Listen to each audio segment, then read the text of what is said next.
कठवरिया नाम के एक खुशहाल गांव में श्याम नाम का एक गरीब किसान रहता था। श्याम के पास अपनी कोई जमीन नहीं थी। वो दूसरों के खेतों में मजदूरी करके अपना घर चलाता था। उसकी बेटी अंजलि शहर से अपनी पढ़ाई पूरी करके गांव लौटी थी। श्याम अपनी बेटी को बहुत प्यार करता था और उसे हमेशा खुश देखना चाहता था, लेकिन उसकी गरीबी हमेशा उसके आड़े आती थी। अंजलि बेटा, तू शहर से पढ़ लिख कर आई है। मेरा मन था कि मैं तेरे लिए कुछ अच्छा करूं, तुझे अच्छा खाना खिलाऊं, अच्छे कपड़े खरीदूं, लेकिन इस साल काम बहुत कम है। पिताजी, आप चिंता क्यों करते हैं? मैं आ गई हूँ ना। अब हम अपनी मेहनत से अपनी किस्मत बदलेंगे। आप बस हिम्मत मत हारिए। हिम्मत तो है बेटा, पर बिना जमीन के किसान क्या करेगा? और सुना है सेठ हजारीलाल अपनी बंजर जमीन को ठेके पर दे रहा है, पर उसकी शर्तें बहुत अजीब होती हैं। सेठ हजारीलाल अपने बरामदे में आराम से बैठा है। उसका नौकर कल्लू भी वहीं है। तभी कल्लू बोलता है, मालिक, आपने जो पिछले साल गरीब किसानों से अनाज लिया था, उससे हमारा गोदाम भर गया है और किसान बेचारे भूखे मर रहे हैं। अरे लल्लू, दिमाग होना चाहिए। वो किसान मेहनत करते हैं और मैं दिमाग लगाता हूँ।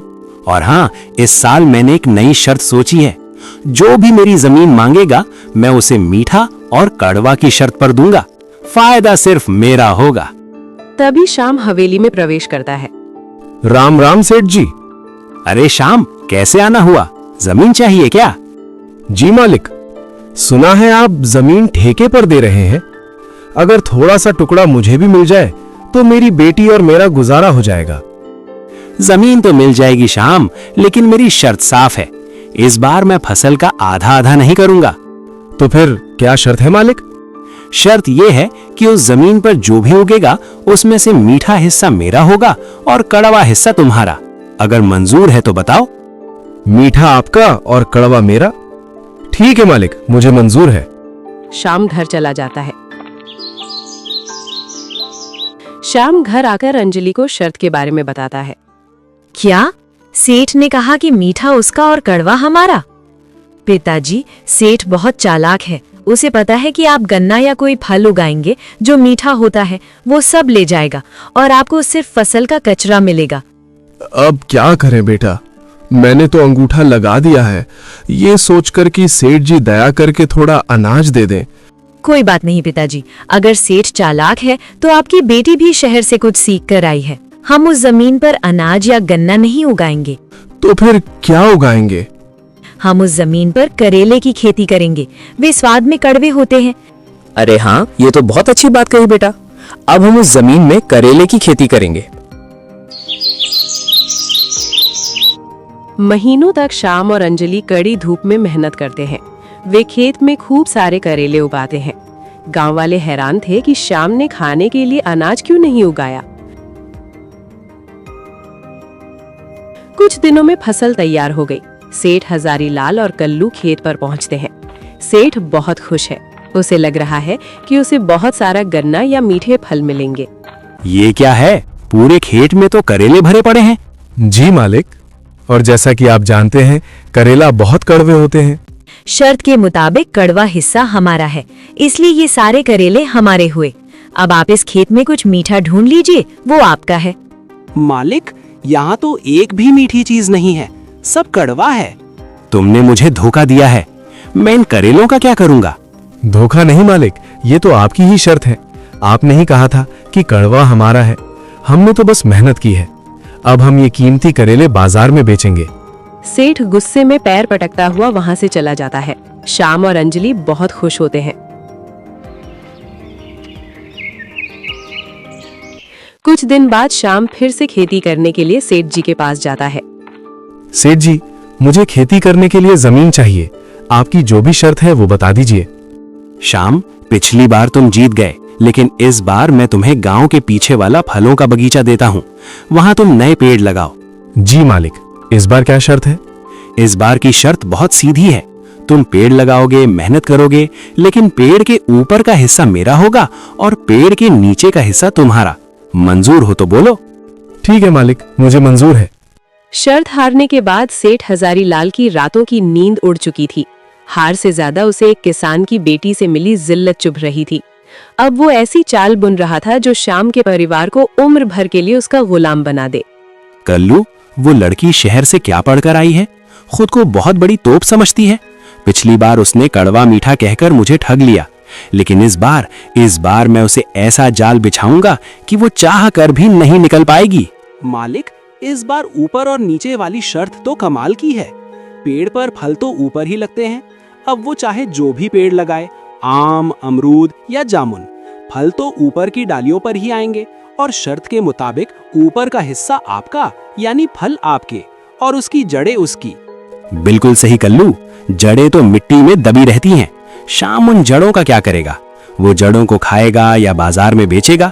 इस बार तो उसकी सारी मेहनत मेरे गोदाम में आएगी। श्याम घर लौटता है और अंजलि को नई शर्त के बारे में बताता है। श्याम बहुत डरा हुआ है। बेटा अंजलि, मुझे लगता है इस बार हमने बहुत बड़ी गलती कर दी। सेठ ने फलों का बगीचा दिया है और शर्त रखी है कि पेड़ के ऊपर का हिस्सा उसका और नीचे का हमारा। अब तू ही बता, पेड़ के ऊपर तो फल लगते हैं, अगर सारे फल सेठ ले गया तो हमारी साल भर की मेहनत मिट्टी में मिल जाएगी। हम जड़ों का क्या करेंगे? पिताजी, सेठ को लगता है कि फलों का बगीचा मतलब सिर्फ आम या अमरूद होता है। उसे ये नहीं पता कि प्रकृति ने हमें मिट्टी के नीचे भी बहुत कुछ दिया है। क्या मतलब बेटा? पिताजी, आप बस गांव के बाजार से प्याज और मूंगफली के बीज ले आइए। हम उस बगीचे में ऐसे फल और सब्जियां उगाएंगे जो जमीन के नीचे बढ़ती हैं। पर बेटा, वो तो फलों का बगीचा है। पिताजी, बगीचा वो होता है जहाँ मेहनत से कुछ उगाया जाए। सेठ ने पेड़ कहा है, पर ये नहीं कहा कि कौन से। आप बस देखते जाइए, इस बार सेठ जी अपनी ही शर्त पर आंसू बहाएंगे। अगले कुछ महीनों तक श्याम और अंजलि ने उस बगीचे को स्वर्ग बना दिया। गौरी ने तकनीक का इस्तेमाल किया। उसने जमीन के ऊपर ऐसी बेलें और पत्तियां फैला दी जो बहुत हरी भरी दिखती थीं। अरे श्याम, इस बार क्या उगाया है? ऊपर तो सिर्फ पत्ते ही पत्ते दिख रहे हैं, फल कहाँ है? भाई, फल आने में अभी समय है, बस देखते जाओ। कुछ दिनों बाद सेठ जी वहां आए। हाँ भाई श्याम, समय पूरा हुआ, चलो शर्त पूरी की जाए। जैसा कि तय हुआ था, पेड़ और पौधों के ऊपर का सारा हिस्सा मेरा है। जी बिल्कुल सेठ जी, आप ऊपर का हिस्सा ले जा सकते हैं। अरे, ये क्या बदतमीजी है? इन पत्तों में तो एक भी फल नहीं है। श्याम, फल कहाँ है? क्या तूने फल पहले ही चुरा लिए? नहीं मालिक, फल तो अभी वही हैं जहां उन्हें होना चाहिए। शर्त के मुताबिक ऊपर का हिस्सा आपका था, तो आप अपनी पत्तियां और घास ले लीजिए। अब नीचे का हिस्सा हमारा है। पिताजी, खुदाई शुरू कीजिए। श्याम कुदाल उठाता है और जमीन खोदना शुरू करता है। जैसे ही मिट्टी हटती है, नीचे से चमचमाती ढेरों मूंगफलियां और बड़े बड़े प्याज निकलने लगते हैं। देखिए मालिक, ये प्याज और ये मूंगफलियां, ये सब जमीन के नीचे उगी है। आपकी शर्त के मुताबिक ये सब हमारी हैं। आप अपनी घास फूस ले जा सकते हैं, वो आपके जानवरों के काम आएगी। ये धोखा है। तुमने जानबूझकर ऐसी फसल उगाई। धोखा हमने नहीं, आपने दिया था मालिक। आपने सोचा था कि आप एक गरीब किसान की मेहनत छीन लेंगे। आपने शर्त रखी थी ऊपर और नीचे, हमने तो बस आपकी शर्त का मान रखा। अब बताइए, क्या आप अपनी घास लेकर जाएंगे या हम अपनी फसल बाजार ले जाएं? सेठ हजारीलाल सन्न रह जाता है। उसे अपनी बेइज्जती महसूस होती है।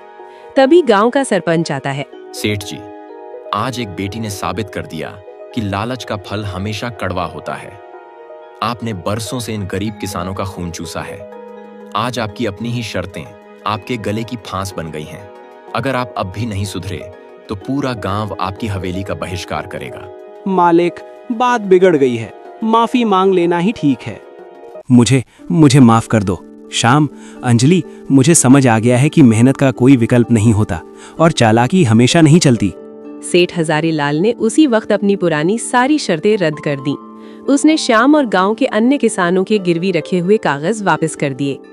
श्याम, आज से वो बगीचा तुम्हारा है और गांव की जमीन पर जो भी किसान मेहनत करेगा, फसल का 2/3 हिस्सा उसका होगा। मैं सिर्फ अपनी जमीन का सही किराया लूंगा, कोई बेतुकी शर्त नहीं रखूंगा। मालिक, आपका बहुत बहुत धन्यवाद। पिताजी, ये जीत सिर्फ हमारी नहीं, सच्चाई और समझदारी की है। कहानी की सीख, बुद्धि और चतुराई से बड़े लालच और अन्याय को हराया जा सकता है। ईमानदारी की मेहनत कभी खाली नहीं जाती।